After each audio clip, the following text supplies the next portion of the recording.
Hi, I'm Jennifer Kale, and on behalf of Expert Village, I'm going to show you how to roast a Christmas goose. Our next step for making the gravy is going to be making a roux using 1/4 cup of the goose fat and about 1/3 of a cup of flour.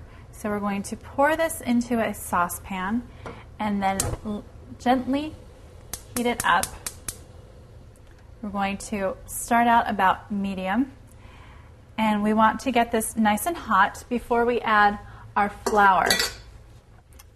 So we're going to let it heat up and then start adding our flour. We're going to add about 1/3 of a cup, and we want to be adding it in very small increments. We do not want the flour to clump up.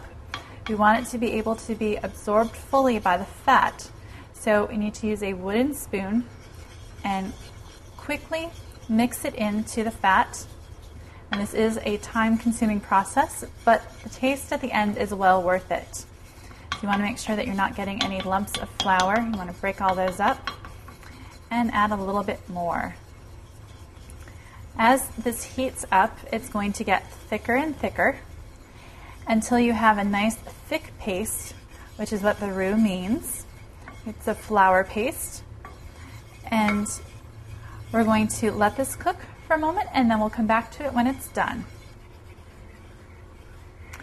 Now you can see that all of the flour has been absorbed by the goose fat.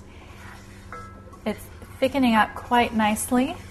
You might let it get a little bit thicker, but this is thick enough in order to go on to the next step.